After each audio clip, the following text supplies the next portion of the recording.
Up next on Tapestry, we're spending the day in Springville, New York, and visit a fifth-generation farmer who's spreading joy on a 4-acre you-pick flower farm. You cannot beat the children frolicking in the field with a breeze blowing in flowers. A once condemned building in the heart of downtown finds new life through the power of local vision. I mean, we sat in a theater with folks and said, you know that building that you can't even walk into?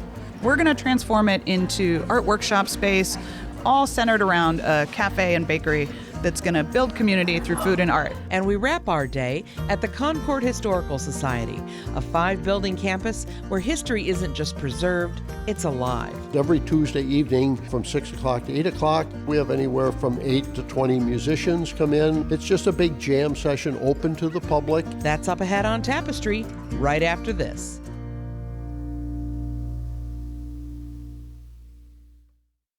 Compact Science is your gateway to the science of everything in our region.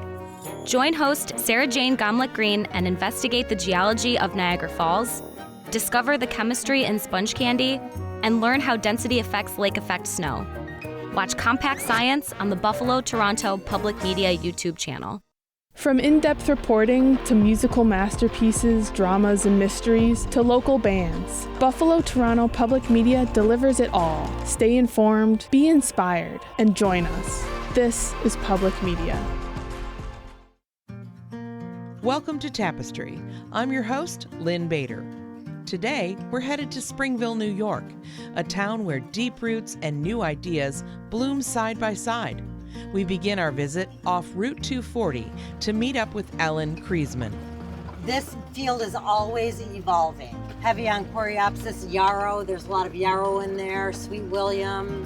What started as a few buckets of surplus flowers she grew on part of the family farm has turned into 4 acres of beautiful blooms for all to enjoy. Here, that's the sweet pea fence, so we've got sweet peas growing up, so zinnias, sunflowers, On the day of our visit, rows and rows had just been planted, and you could see the tiny buds just popping out of the ground. They're absolutely beautiful. One of After a short tour, we sat down under the flower stand by the roadside. So I'm a 5th-generation farmer on this land. My family's been farming this land since the 30s. They started out as a bean farm.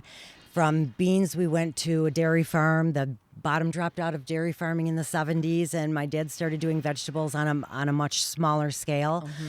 We've had customers coming here buying vegetables for 4 decades from my dad. So when I moved back onto the family farm and started to do flowers, my family thought I was crazy. Like, you can't eat flowers. What are you thinking? What does that look like? What do you do with them? No, picture it. So I was growing flowers in my dad's farmland at the time for real estate, for open houses, brokers' opens. I would always have a supply of flowers for putting in my staged houses. And I would throw the excess on the end of the vegetable table. Throw a price on it, I've got what I need out of it. They started selling out. And then I started getting phone calls. I was getting a lot of phone calls from brides, and this was 15 years ago, before you pick flowers were ever a thing. I said to my husband one day, why don't I just open up the field and let them come pick what they want? They know what their aesthetic is, if it's more elegant or more rustic, or what their color scheme is. 2 years later, I opened up the field to everybody to come and pick flowers. We are here a few weeks before your season actually opens, right? We start in the greenhouse, and 80% of the flowers that you see here come from seeds. Little by little, the 278 unique seed packs that we're doing this year start to come to life. And this is the time of the year where there's this window after the threat of our last frost. Right. We need to get a ton of things in the ground and get it started. The seeds that I do here are all grown for a specific reason, and my reasoning is stem length and longevity in a vase. These rows that you see behind us that are in their infancy right now, they're growing, but we do those aisles in between the rows wide enough for wheelchairs, walkers, people to get past each other. It's very important to us to be accessible. So the grass that you see, that was another thing that was a little bit of a paradigm shift for my family. Right. Planting grass in between the rows of the flowers. It feels like that's not efficient, right? No, Lord, Right? no. But if we have a downpour and we have guests coming in 2 hours, it's a little bit easier for that rain to drain down in a grass row than it is being mud for the rest of the day or 2 days. So I get a lot of credit for this, for the field, for the flower stand, but my husband, John, is the brawn behind my ideas of, he makes that part of it come to fruition. That's a true partnership. Yeah. So, you are a master gardener. I am. I am. Talk to me about that. That program is no joke. You need to know a little bit about everything. So in the group, there are people who have their own specialties. One is a master on all things trees. One has a hosta specialty. One has we all have our strengths. I happen to be the cut flower and dabbling in vegetable person. So, what is it about flowers that kind of gets you? They are whimsical and or they could be intentional. Flowers seem to have a meaning to everybody. If I asked you what your favorite flower was or what this particular flower means to you, everyone has a story with flowers. Whether it's my grandfather used to bring gladiolas to my grandmother every Friday after work, or we had these dahlias growing up outside our house along our foundation my whole childhood. Everyone seems to have a connection with flowers. If I asked you, what's your favorite flower? Why is it? Why is it your favorite flower? So my mom always had a flower garden. And I think it was a big deal for her. And I think as she's aged, it's been difficult for her to not have that space to be able to do that anymore. She always grew irises. Okay. And so for me now in my home, I don't know, but when I have them planted, I just feel close to her. It's a feeling. It's a feeling. It's not just the product. It's the experience. It's a feeling. Yes. Whether it's gladiolas, irises, whatever it is, there seems to be a connection with everybody with flowers. You cannot beat the children frolicking in the field with a breeze blowing in flowers. And we've had folks that have been coming here for 7 years, 10 years, and this is their meeting place for their family. They take a group family photo and they come back year after year, and then they'll come back with a new stroller and there's a new addition to the family. And so I'm joined in on all of these family milestones that bring me incredible joy. And I'm watching families grow, and I've become friends with a lot of these folks, and that's very gratifying for me. Well, it's great that you found the thing that gives you joy.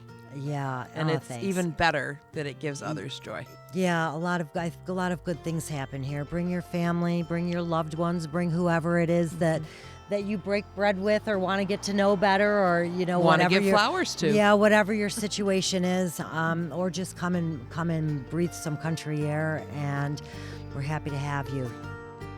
Ellen's flower fields show what can happen when you mix creativity with a love for the land. Just down the road, a different kind of transformation took root when the whole community came together to bring an old building, ready for the wrecking ball, back to life. We sit down with one of the folks behind the Springville Arts Cafe. She's an owner, a baker, and a big believer in what's possible when people work together, right after this snapshot of Springville history. You know the name, Pop Warner Football. But do you know the man behind it? Long before the league, the playbooks, or the championships, he was just a kid from Springville, New York. And his story is bigger than just football. Born in 1871, Glenn Pop Warner was raised in Springville, New York, with grit, imagination, and a love for competition. He went to Cornell to study law, but found his true calling not in the courtrooms, but on the gridiron. Over a legendary 40-year career, Pop Warner coached at Carlisle, Pitt, and Stanford. He racked up over 300 wins, coached athletes like Jim Thorpe, and brought home 3 national titles. But what truly set him apart? Innovation. He helped shape the game we know today. He introduced the spiral punt, 3-point stance, the single wing formation, and brought in protective pads when players were still suiting up in wool and leather. But Pop didn't just change the game. He changed who it was for. He believed in the power of sports to shape young lives. That's why Pop Warner Youth Football League, founded in his name, still gives millions of kids the chance to grow, compete, and dream. From a small village in western New York to football fields across the nation, Pop Warner's legacy runs deep. Welcome back to Tapestry. In a small town where a collapsing building once symbolized decline, a determined community found a way to turn bricks and broken beams into a project that would help revitalize Main Street. The impetus to purchase this building, the original initiative came from a nonprofit. It came from Springville Center for the Arts and their membership. But I think that just continued to build momentum. But a vision was put forward of we could figure out a way to take title to this building and transform it into a hub of activity, into a place for great food, into a place for art, into a place that when your relatives come in from out of town and they say, show me your town, we actually have somewhere to take them. That's Allison Dewey, community organizer, nonprofit director, and mother-turned-artisan baker of the Springville Arts Cafe. We spent some time with Allison learning about the effort to restore the building. So talk to me a little bit about what this building was like before the transformation we see today. For folks to imagine, you've got a brick building connected to two neighboring historic brick buildings, and you have years and years of neglect and drops and drips of water that over time just collapse that roof all the way down into the basement. But the concept started at the Springville Center for the Arts. Is that how it works? Explain the business model. We have this nonprofit art element. We have a set of worker owners, and that includes me and other folks that manage and operate this business every day. And then at this point, over 300 community owners. So we're both worker and community owned. And those community owners have made a commitment to this project and to downtown Springville, to Springville in general. Okay. And they have literally invested and they own a piece of Main Street. It's a way to think outside the box when it comes to towns like Springville that need these kinds of attractions on their main street and throughout the downtown area.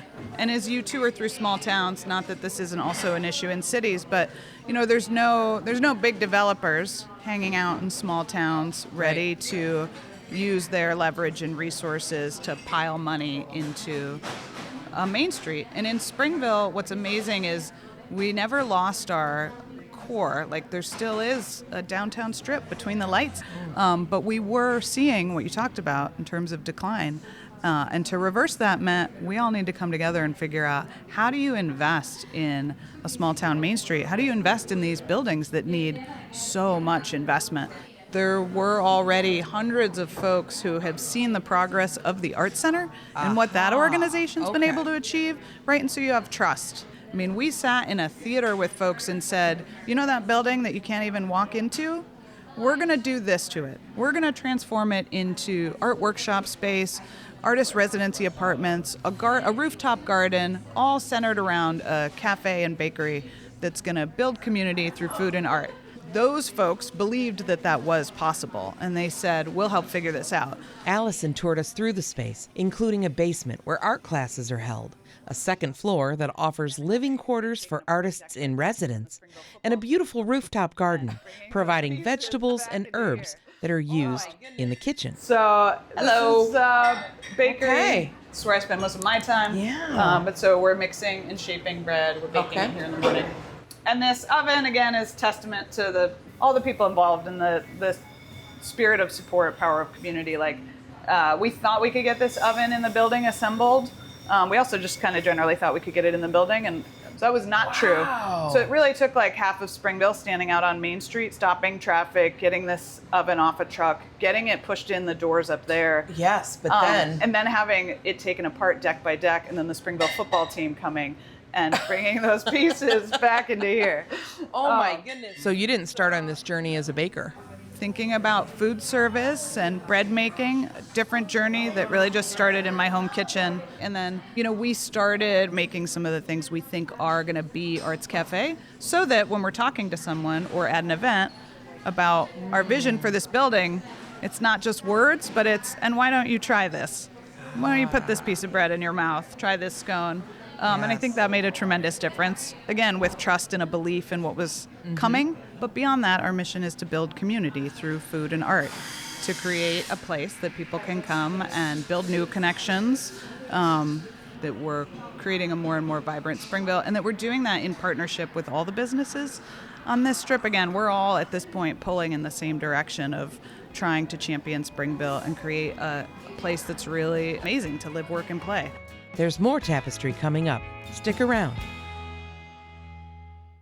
Explore the Underground Railroad's final stop.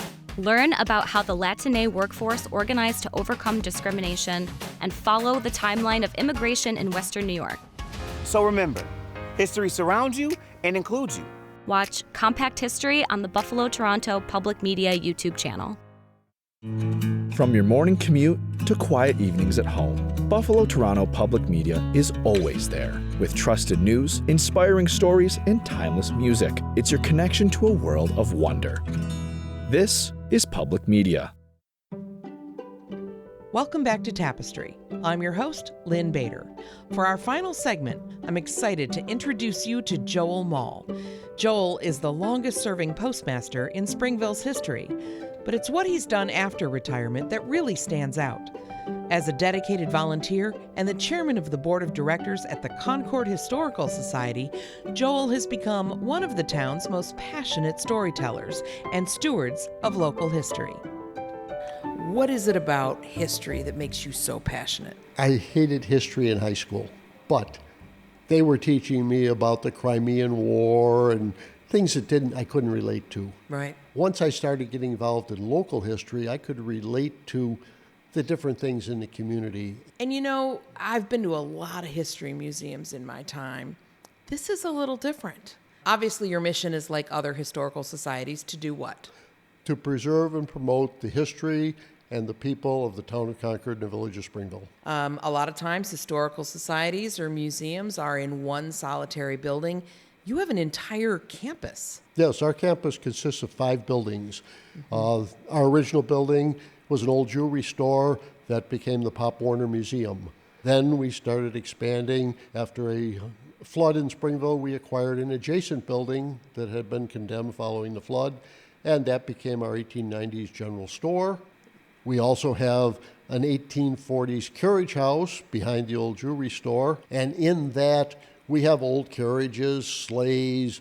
One notable thing that we do have in there is the racing sulky that was used by the racehorse Guy K. Protector in 1954 and 1955. It was the first racehorse to break the 2-minute mile and set the world record. And our newest addition is the Heritage Building that we're in right now. Our 5th building is the Lucy Bency Genealogy and Research Center.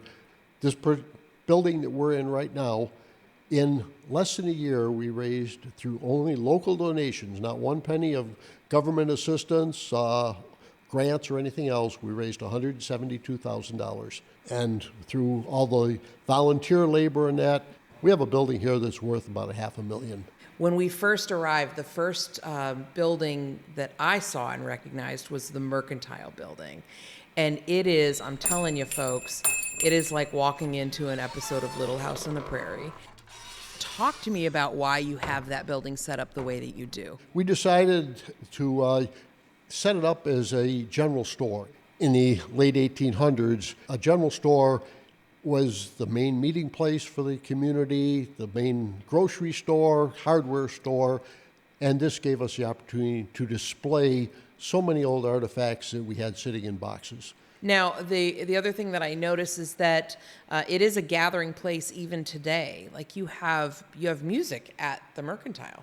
Yes, every Tuesday evening from 6 o'clock to 8 o'clock, we have anywhere from 8 to 20 musicians come in. They sit around. It's just a big jam session open to the public. When the weather's nice, they play on the front porch. I love that. Absolutely love that. So as you enter or as you exit the Mercantile Building in the back, it takes you into a new building, the building we are in, the Heritage Building. But it is like literally being inside of a main street. Can you talk about what's here in this building and why you designed it the way you did? Following the bicentennial in Springville in 2012, We had things on display all over the community, every available storefront that we could put stuff in. And then we started boxing it up after that and realized that if we're boxing it up, it's going to sit here for another 100 years before anybody looks at it. So we built this building, which is 40 foot by 48 foot, 2 stories high.